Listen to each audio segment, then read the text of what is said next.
En Côte d'Ivoire, je pensais que c'était la constitution qui permettait aux Ivoiriens d'être candidats aux élections. Je ne savais pas que c'était juridiquement qui permettait aux Ivoiriens d'être candidats. Aujourd'hui, le RHDP nous dit que pour être candidat en Côte d'Ivoire, c'est juridiquement qui te permet d'être candidat.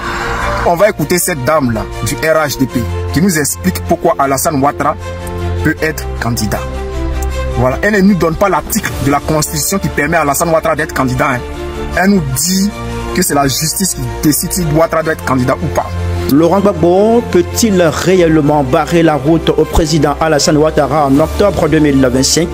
Le débat, c'est maintenant. Bienvenue. Lisa, vous qui êtes militant du RHDP, quel a été votre ressenti en entendant ces propos de Laurent Gbagbo, ces propos qui sont, on va dire, représentatifs de son opposition radicale à ce qu'il qualifie de 4e mandat du président Alassane Ouattara?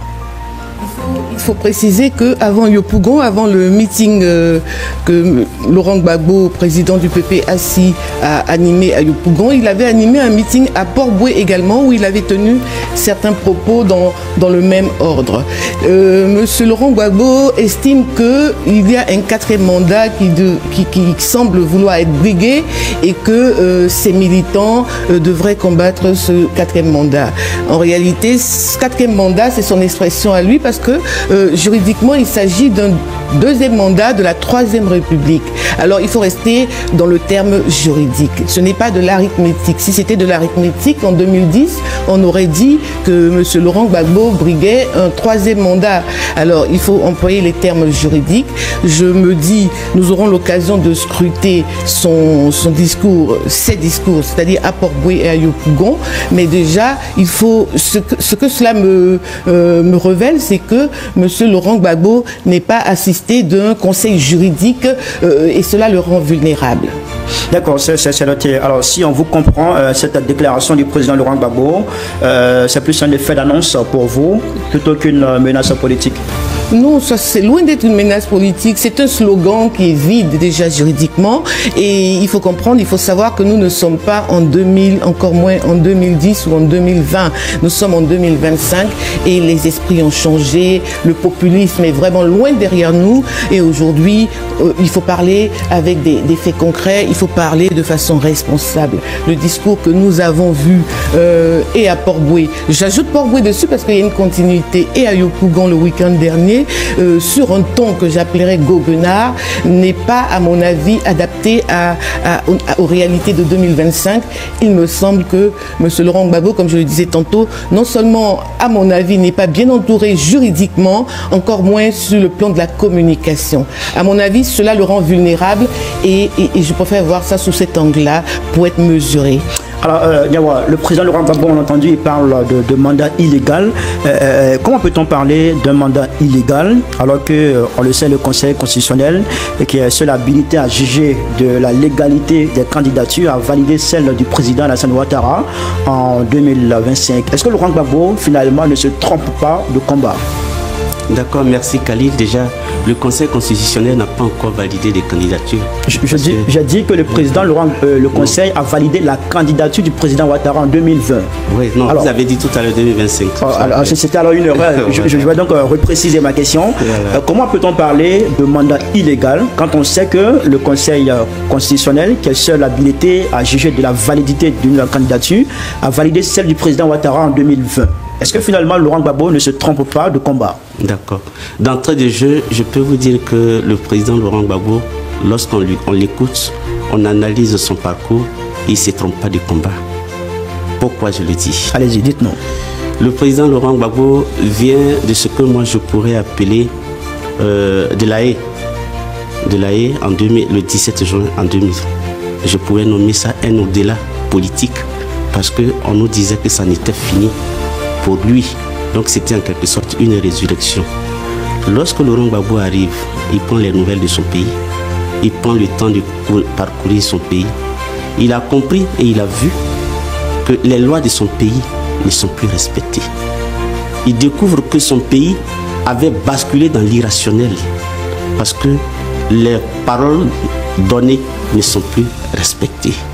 Or, on se rappelle bien, dans un passé pas trop lointain, que Laurent Gbagbo avait dit Et si vous le permettez, je peux le citer. Allez-y, citez-le. Chaque fois que ce pays-là traversera des difficultés, il trouvera en moi un fils digne pour redresser la tête et me battre pour qu'il se sorte de toutes ces difficultés. Les Ivoiriens sont aujourd'hui dans les difficultés parce que la loi n'est pas respectée. Les Ivoiriens sont aujourd'hui dans les difficultés parce que le vivre ensemble qu'on nous avait promis lors de l'investiture de M. Alassane Ouattara en 2011 à Yamoussoukro, il n'y a pas de vivre ensemble. On nous a promis un vivre ensemble, mais les Ivoiriens sont aujourd'hui en cendres. Ce n'est pas un jeu de mots. On peut le comprendre. Après le 11 avril, beaucoup d'exilés. Après le 11 avril, beaucoup de prisonniers. Après le 11 avril, c'est des licenciements pratiquement des pro-Gbagbo de toutes les entreprises. Ce sont toutes ces situations que les Ivoiriens vivent. Le président Laurent Gbagbo, il a entendu les cris de son peuple. Il a entendu les pleurs de son peuple. Alors, il a réorganisé les Ivoiriens pour pouvoir les sortir de là où ils sont, pour lever sa tête. Comme il le dit si bien, il le fait pour redresser la tête, comme je viens de dire tout à l'heure. C'est dans cette logique, à Dabou, et à Benoît du moins, excusez-moi, il invite tous les Ivoiriens à se mettre autour de lui, pour ceux qui veulent mettre fin à cette bauge dans laquelle se trouve la Côte d'Ivoire, mais de façon pacifique. Donc lorsque Laurent Gbagbo dit M. Ouattara ne fera pas le 4e mandat, il est dans son discours, non seulement il est crédible, et son combat, il est légitime. La crédibilité de son discours repose même sur les vécus, les faits des Ivoiriens, ce que les Ivoiriens vivent. Tout à l'heure, vous avez posé la question de savoir, le Conseil constitutionnel a validé la candidature du président Ouattara en 2020. Du président Ouattara en 2020. Est-ce que dès lors on peut parler de mandat illégal en 2025? Mais ça, c'est pas parce que le Conseil constitutionnel a fait un travail qu'on doit tous l'accepter. Le RHDP est bien placé pour le comprendre. En 2010, le Conseil constitutionnel avait parlé aussi. Ce même Conseil constitutionnel-là, il a été combattu. On nous a dit ici que le Conseil constitutionnel, dont la parole qui n'avait pas le droit de renier sa parole, que cette parole-là n'était pas juste. D'accord. Donc aujourd'hui, on ne peut pas nous opposer le Conseil constitutionnel. Ceux qui le pensent, ceux qui le disent, un tel discours n'est pas crédible du tout. D'accord.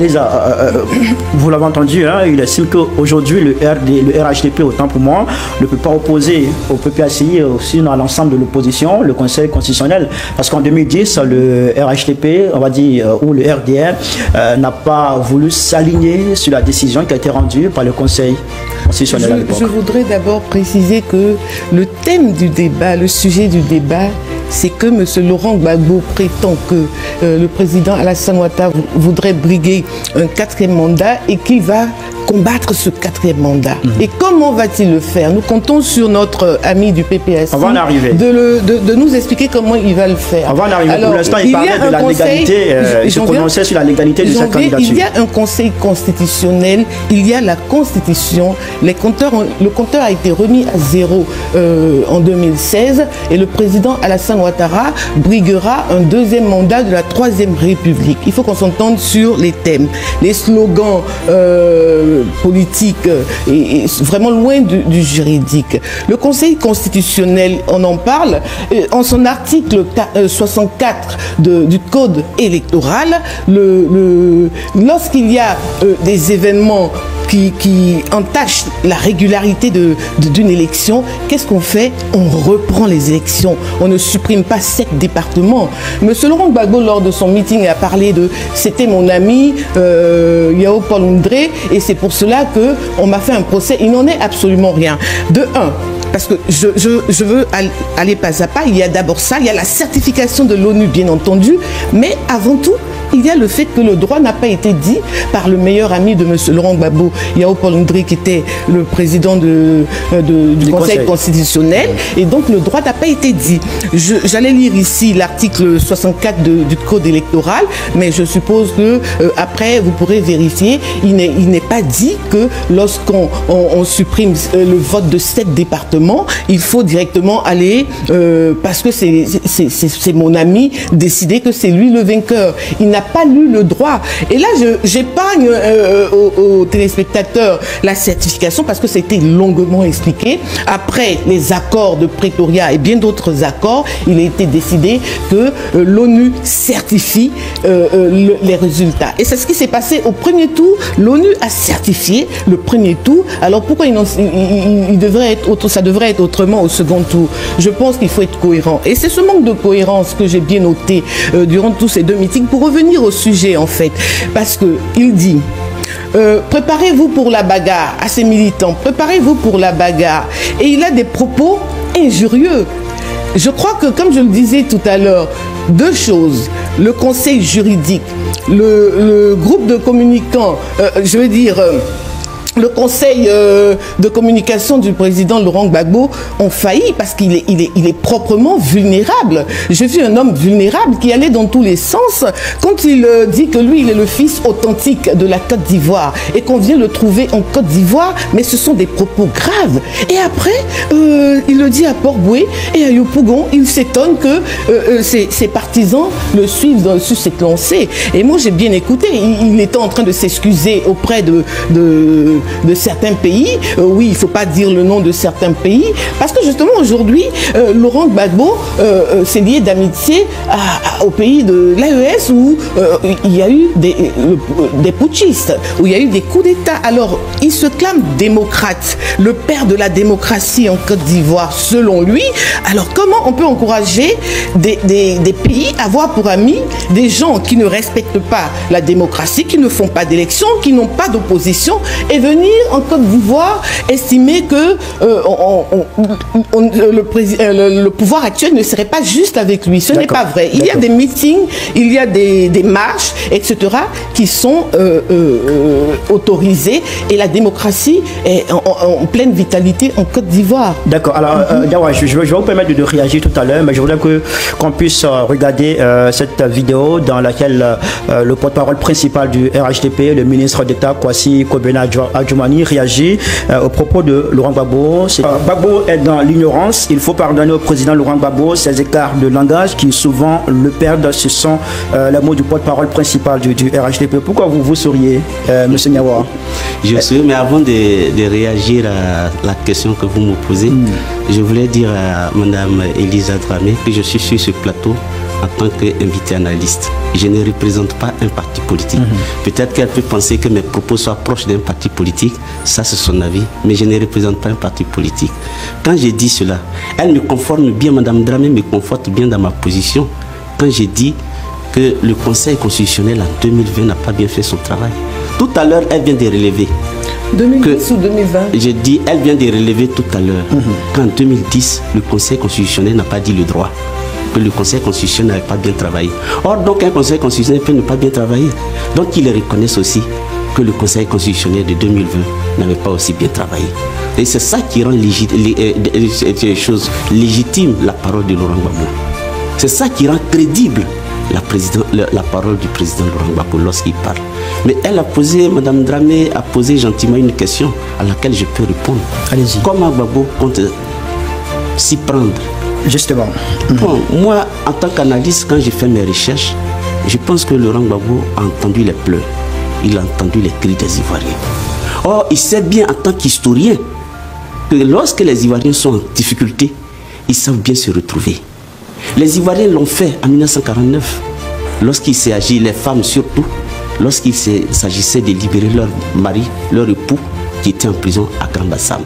En 1958, dans ce pays, les Ivoiriens l'ont fait lorsqu'ils ont estimé que l'administration était dans la main des Daoumiens, qu'il fallait libérer leur administration. Les Ivoiriens l'ont fait en 2000, lorsqu'ils ont pensé que leur vote n'avait pas été respecté par la junte militaire conduite par Guy Robert. Les Ivoiriens l'ont fait lorsqu'en 2004, ils ont fait barrage à la licorne. Donc je pense que Laurent Gbagbo, après avoir fait sa tournée, il a constaté que les Ivoiriens sont capables de beaucoup de choses. Et à mon avis, c'est sur ces Ivoiriens-là, excusez-moi s'il vous plaît, c'est sur ces Ivoiriens qui comptent. Et je pense que Laurent Gbagbo s'est dit, la foule qu'il a vue le 9 août à Yopougon, cette marée humaine, que je pouvais même nommer une digue humaine non violente, qu'elle est capable de faire quelque chose. Cette marée humaine encore, cette digue humaine non violente qui était à Place Figayo le 16, c'est tout ça. C'est cette population que Laurent Gbagbo voit. En tant qu'historien, il pose une analyse. Et il dit, les Ivoiriens qu'il connaît ne peuvent pas accepter pour que M. Alassane Ouattara s'asseye encore pour une 4e fois. Parce que Madame Lisa Dramé, lorsqu'elle dit c'est le 2e mandat de la 3e, ça ce sont des contorsions. Ça fait combien d'années? Il est question d'une limitation des mandats. Et même les rédacteurs, je renvoie Madame au rédacteur de la Constitution, le ministre de la Justice, elle est devant l'Assemblée nationale. Il a dit, M. Ouattara ne peut pas faire le 3e mandat. Oraga Obou, rédacteur en chef de cette Constitution, l'a répété. Le constitutionnaliste... Est-ce que la parole compte plus que celle du Conseil constitutionnel? Mais ce sont eux qui sont d'abord... Non, je vais parler d'abord des rédacteurs, ceux qui ont expliqué la loi à la population. Oui, c'est d'eux que je parle. Est-ce que la parole prime sur celle du Conseil constitutionnel? Madame Dramé vient de répondre déjà tout à l'heure à cette question en disant qu'un Conseil constitutionnel peut ne pas être crédible. Non, donc il faut déjà, du point de vue juridique, que Madame Dramé, au niveau d'hier, il s'accorde pour dire que les rédacteurs de la Constitution ont dit que M. Ouattara ne peut pas être candidat. Donc il y a un problème de droit, mais il y a un problème d'éthique et de morale dans cette affaire. D'accord, on vous a bien compris, Madame Elisa. Alors, quand on entend, quand on écoute M. Nyawa, on a l'impression, sinon on se dit que le levier dont dispose Laurent Gbagbo pour empêcher le président Ouattara d'exercer un nouveau mandat à la tête de la Côte d'Ivoire, ce sont les marches. Non, je dis les Ivoiriens. J'ai cité des exemples où les Ivoiriens se sont dressés. D'accord, d'accord. Voilà, je n'ai pas donné des choses. Je n'ai pas dit des marches. Laurent Gbagbo, selon vous, compte sur le peuple de Côte d'Ivoire. Oui, c'est un historien. Il a dû regarder son peuple et il sait à un moment donné ce que les Ivoiriens peuvent faire lorsqu'ils n'en peuvent plus. Or, nous en sommes là aujourd'hui. Aujourd'hui, les Ivoiriens n'en peuvent plus. On vous a bien compris. Alors, Madame Dramé, est-ce que vous pensez que justement ce peuple de Côte d'Ivoire, il est prêt à accompagner Laurent Gbagbo pour faire barrage au président Ouattara? Monsieur Nyawa, il me rappelle, je le disais tantôt, hein, le PPAC ou Laurent Gbagbo, ils ont un mauvais conseil du point de vue de la communication et du point de vue juridique. Je n'ai jamais dit que le Conseil constitutionnel n'était pas crédible. Je ne lui ai pas dit cela et il le dit. Et il y a cela, c'est nombreux mensonges, incohérences et tout. C'est cela justement qui exacerbe les tensions. Alors, il nous parle de marche, mais le président Laurent... Il parle du peuple de Côte d'Ivoire. Il estime que le levier, quand Laurent Gbagbo dit qu'il va empêcher le président Ouattara de faire un autre mandat, il compte sur l'apport, l'appui, l'accompagnement du peuple de Côte d'Ivoire. Et donc moi je vous demande, est-ce que vous pensez que ce peuple-là est disposé à accompagner Laurent Gbagbo? La langue de bois, d'abord il faut restituer les choses. Il a dit, ils vont prendre la rue, mais il attend, qu'ils attendent. Je parle de M. Laurent Gbagbo. Je parle de M. Laurent Gbagbo. Il l'a dit à Port-Boué, il l'a dit à Yopougon, il a dit préparez-vous pour la bagarre. Et il a dit également que je vais vous appeler à prendre la rue au moment opportun. C'est tout. Il a donné un mot d'ordre clair. On va combattre le 4e mandat selon lui. Nous allons prendre la rue au moment opportun. Préparez-vous pour la bagarre. Donc il ne faut pas faire la langue de bois. On dit qu'on est analyste politique, mais il faut dire les choses. Apparemment, il n'a pas bien suivi M. Gbagbo. Alors, selon moi, les propos de M. Laurent Gbagbo sont très clairs depuis son meeting à Port-Boué et également à Yopougon. Il a parlé il est le fils authentique. On voit bien là qu'il parle on a parlé d'ivoirité à un certain moment. Il reprend les relents ivoiritaires et il espère ainsi remettre le feu aux poudres. Il n'en est rien, il n'y aura rien. Ils vont peut-être prendre les rues, ça n'engage que. Mais simplement, le président Alassane Ouattara est le président de la Côte d'Ivoire en 2025 et 2025 n'est pas 2000, encore moins les années qu'il a citées. Le président Alassane Ouattara l'a dit, il prendra toutes les dispositions pour que ces élections soient apaisées. Celui qui prend les rues, si c'est une marche autorisée, ils iront marcher, ils iront faire des meetings, mais celui qui espère faire des casses, comme Laurent Gbagbo l'a fait en 2000, mais il paiera. Il ira répondre de ce qu'il aura posé comme acte. Vous pensez qu'il est encore dans cette disposition? Le monsieur vient de nous citer des années où il était dans cette disposition. C'est bien pour nous dire qu'il est dans cette disposition. Sinon, il n'aurait pas pris ces exemples-là. Il nous a parlé de... En 2000, les Ivoiriens sont sortis parce que Laurent Gbagbo les avait appelés, s'il vous plaît. Et en 2004, etc. Mais c'était bien cette dynamique-là. Nous n'allons pas plus loin qu'en 2020. Ils ont créé un CNT, une désobéissance civile, qui s'est soldée par 100 morts. Au cours de son meeting, M. Laurent Gbagbo, alors, s'apitoie sur une victime. Je ne sais pas quels sont ses critères pour s'appuyer sur des victimes, pour s'apitoyer, pardon, sur des victimes. Mais moi, je sais que le maréchal des logis, Sédou Sanogo, a été assassiné par le CNT, par la désobéissance civile. Il n'en parle pas, ou bien il a un problème avec son patronyme. Il pourrait en parler. Il y a eu 100 victimes. Nous, au RHDP, nous nous apitoyons sur les 100 victimes, pas une victime qu'on prend pour faire un fonds de commerce. C'est malsain. Alors, ce que le président Alassane Ouattara dit, ce que le ministre de la Défense dit, le ministre de la Sécurité dit, c'est que cette année, il y aura 0 mort et ceux qui tenteront de créer un désordre répondront de leurs actes. On a vu la dernière fois à Yopougon des actes terroristes. Qui a été cité? Des militants du PPACI. Donc on ne va pas faire la langue de bois, faire comme si, non, il n'a pas encore dit qu'il a dit. Il ne le cache pas. Mais simplement, il faut que chacun de nous sache que celui qui pose un acte délictueux, il paiera. Après, nous reviendrons, j'aimerais bien citer, parce qu'il y a eu beaucoup de contre-vérités juridiques, j'aimerais bien citer des articles pour que M. Laurent Gbagbo puisse savoir exactement de quoi il s'agit sur le côté juridique, notamment sur l'amnistie, l'ordonnance d'amnistie qui a été donnée. Là encore, il était à côté de la plaque et je le disais tantôt, son conseil juridique apparemment le rend absolument vulnérable. D'accord, vous allez avoir l'occasion de citer ces articles, le temps de laisser Marcelin réagir. Alors, quand vous dites que Laurent Gbagbo peut compter sur l'apport, le soutien du peuple, comment est-ce que ce soutien va se manifester concrètement? Quand on regarde, quand on fait une analyse, on se dit que c'est forcément des démarches, des manifestations de rue. Moi, je ne sais pas exactement comment est-ce que les Ivoiriens vont se manifester. Moi, j'ai fait un constat. J'ai lu dans l'histoire. Mais est-ce que Laurent Gbagbo n'a pas déjà appelé ses militants à envahir les rues? Laurent Gbagbo, dans ces jours-ci, il n'a pas encore, en tout cas à ma connaissance, je sais qu'il y a eu une marche le 9 août, il y a eu un grand meeting qu'il a fait le 16 août, et il a dit à son meeting du 16 août, il a répondu au RHDP qui voulait marcher, il dit s'il marche, nous allons marcher. Voilà. Donc, c'est tout ce que j'ai entendu. Mais ce que je voulais dire à madame, je me refuse de répondre à certains points de son discours. Je pense que ceux qui nous écoutent vont donner beaucoup plus de contenu à cela. Mais ce que je veux dire, lorsqu'une loi est injuste, on la combat. Pourquoi? Il y a des références d'abord commencées par la Côte d'Ivoire. En 1995, M. Alassane Dramane Ouattara disait « Le code électoral est un obstacle à ma candidature. Et c'est injuste. » Ça, c'était en novembre. Le 2 octobre 1995, le RDR avait organisé une grande marche pour dénoncer le code électoral. Donc, je ne sais pas pourquoi, lorsqu'on parle de combat, on parle de bagarres politiques, les gens pensent voir forcément des armes. Parce que lorsqu'il veut attribuer des morts à Laurent Gbagbo, pour tout ce que j'ai pour respect que j'ai pour elle, c'est une diffamation pour le président Laurent Gbagbo. Je le dis pourquoi. Laurent Gbagbo a été déporté à La Haye. Il a été jugé. Il est resté là pendant près de 7 à 8 ans de procès.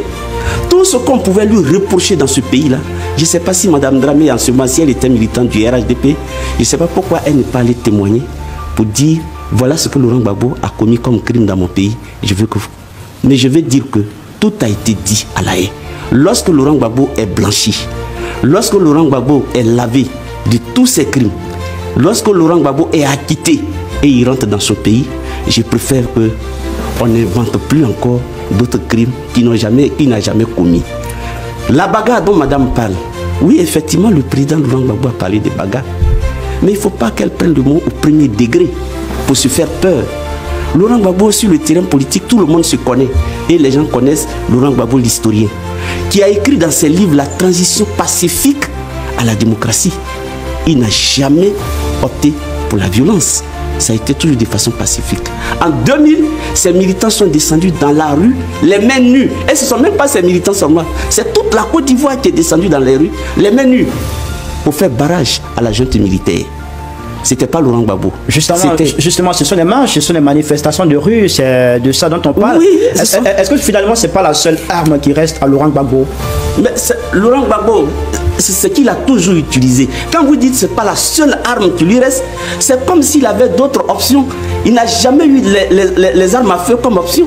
Il n'a jamais eu la rébellion. Moi, je n'ai pas dit ça. Quand on dit la seule arme, on peut avoir on dit l'option juridique, tout ça, ça fait partie des différentes armes qu'on peut avoir pour pouvoir... Ça peut être sur le plan juridique, sur le plan partout. Ce qui est sûr, ce qui est constitutionnellement connu en Côte d'Ivoire, c'est sur ça que Laurent Gbagbo s'appuie. Il s'appuie sur la loi.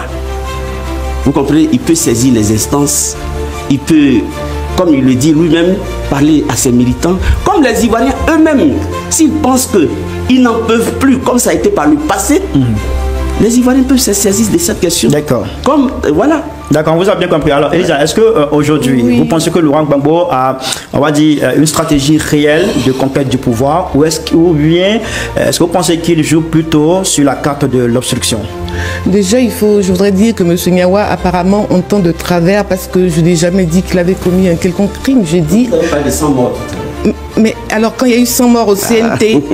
Non, mais écoutez bien ce qu'on dit. Parce que, justement, je le disais, côté communication, côté juridique... 100 morts au CNT, on a vu qu'en 2020, il y a eu 88 morts dans ce pays. Il n'y a pas eu 100 morts. Vous pouvez écouter, je vous ai écouté religieusement. Si vous m'écoutez, parce qu'après, vous allez entendre encore de travers.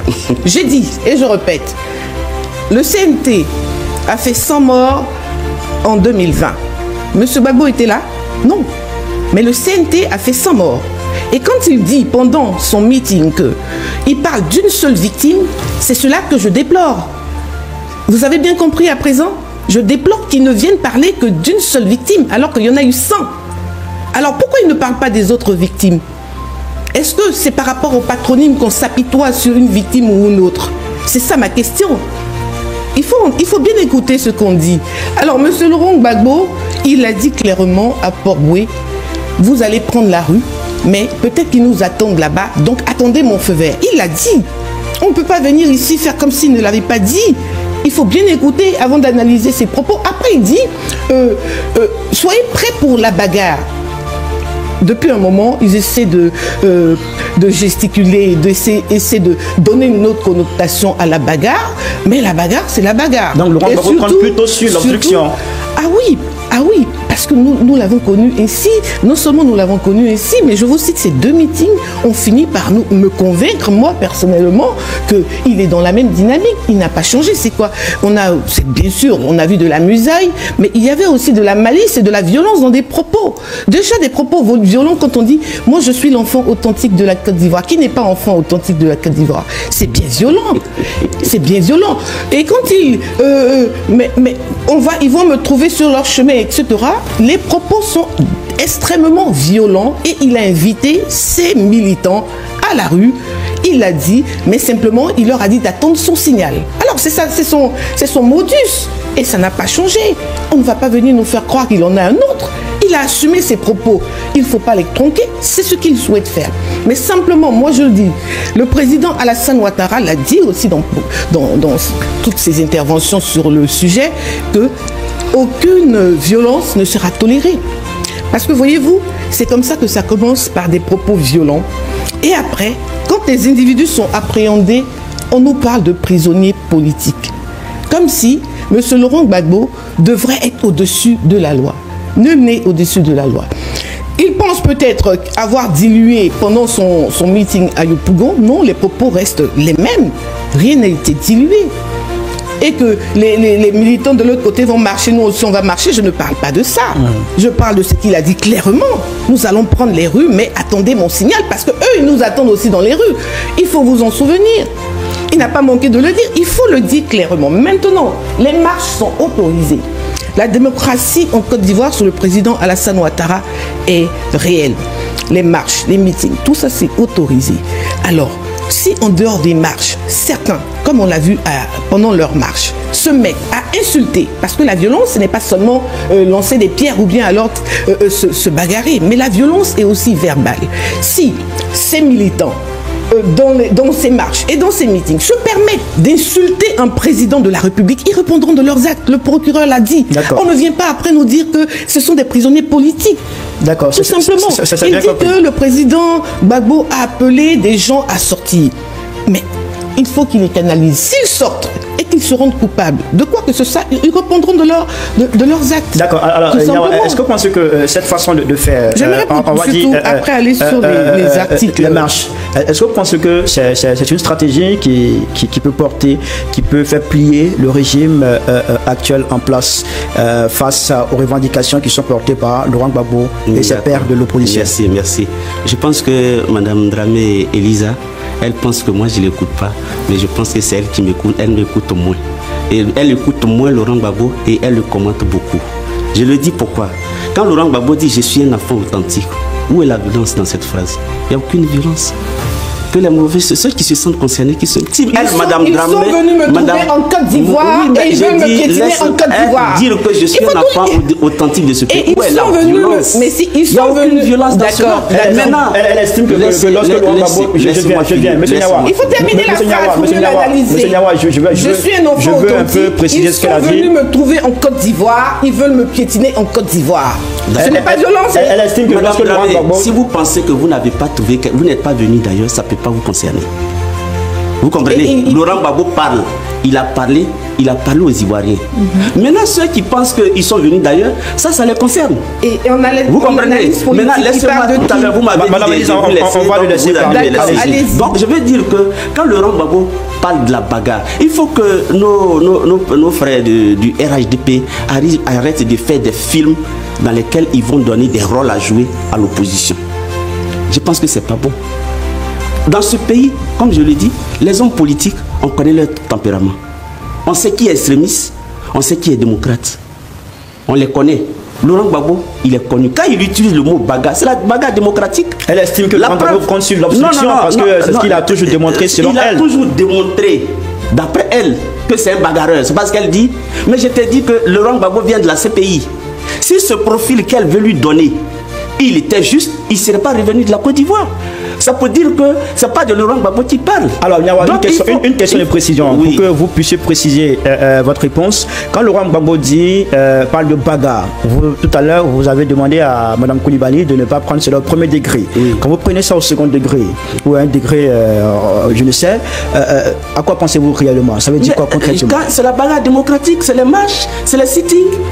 C'est tout ce que la Constitution dit. J'en veux pour preuve. Attendez, est-ce que ça peut faire plier le régime? Non, ce dont vous parlez. S'il vous plaît, j'en veux pour preuve. Le Front commun dans lequel Laurent Gbagbo se trouve avait décidé de marcher le 2. Le préfet de police leur a dit, l'autorité leur a dit de décaler la marche. Il a motivé son propos. Le Front commun a replié. Et ils ont mis la marche le 9. C'est ça. S'ils étaient dans une logique insurrectionnelle, dans une logique de bagarre, au premier degré, comme Mme Dramé le pense, ils seraient allés le 2. Mais quand ils sont pas allés et ils ont respecté l'autorité, ça veut dire qu'ils sont dans le respect. Parce que la démocratie elle-même donne les armes pour se battre. Une loi, c'est une arme pour se battre. Les marches, les sittings et autres. Donc la démocratie, donc ceux-là, les démocrates qui parlent, peut-être le mot bagarre les ferait parce qu'ils en ont l'habitude. Parce que peut-être qu'ils n'ont pas les mêmes pratiques que les autres. Donc quand ils parlent bagarre, mais je lui ai rappelé tout à l'heure que le 2 octobre 1995, le RDA était à Abidjan ici dans les rues. Donc la bagarre, c'est plus pour le RHDP selon vous? Non, je dis la bagarre dans le sens où il veut la mener. C'est plus pour le RHDP. Quand moi je fouille, j'ai fait mes recherches avant de venir ici. C'est plus pour le RHDP. C'est le RHDP qui fait son film et qui veut donner des rôles fictifs à l'opposition. Mais je déconseille cela parce que ils ne savent pas camper ces rôles d'hommes violents. C'est pas la preuve, je dis, comme Mme Dramé le dit tout à l'heure, on connaît Laurent Gbagbo. Laurent Gbagbo qu'elle connaît là, celui qui vient de la CPI. On l'a jugé. On aurait dû envoyer des preuves des bagarres qu'il a menées où il a tué des gens. Laurent Gbagbo, c'est pas un homme violent. C'est pourquoi tous ces propos qu'elle tient, il ne faut pas qu'elle se fasse peur. Parce qu'on a entendu pire que ça dans ce pays. Je rendrai ce pays ingouvernable. C'était des propos qu'on a entendus dans ce pays. Je frapperai ce pouvoir moribond, il tombera. C'est des propos qu'on a entendus dans ce pays. Laurent Gbagbo n'a pas dit qu'il va frapper un pouvoir. D'accord. Il a dit, si c'est la bagarre, on va la faire. Mais on connaît le profil de l'homme, qui est un homme démocratique et qui a écrit dans ses textes la transition pacifique à la démocratie. Il ne peut pas faire autre chose que ce que la Constitution exige. Alors quand vous faites ce développement, vous pouvez conclure pour dire que l'obstruction c'est plus propre au RHDP. L'obstruction, quelle obstruction? Quelle obstruction? De quelle obstruction parlez-vous? C'est tellement clair. Non, moi je ne comprends pas de quelle obstruction vous parlez. Soyez plus chaud, donnez des exemples bien précis. Quelle obstruction? Le CNT. Non, le CNT n'a pas. Par exemple, exemple d'obstruction. Voilà, oui, pour être précis et pour être poli avec vous, Laurent Gbagbo, vous-même vous l'avez reconnu, en 2020, Gbagbo Laurent n'était pas. Un exemple d'obstruction. Oui, c'est ce que j'ai dit. Un exemple d'obstruction. Pourquoi vous voulez lire ça forcément à M. Laurent Gbagbo? D'accord. Vous demandez un exemple d'obstruction, non? Vous n'avez pas compris le mot. Donc je vous donne un exemple. Ce n'est pas que je n'ai pas compris, j'ai dit qu'il faut plus clair. C'est comme tu peux dire la rébellion. Je vous laisse ça, la rébellion. Donc, voilà, la rébellion, si c'est la rébellion armée, c'est ce que je veux dire. Tous les moyens. Oui, c'est par tous les moyens, c'est dit. Vous pensez que c'est là plus propre au RHDP? Bon, moi, j'ai dit, on parle de Laurent Gbagbo ici.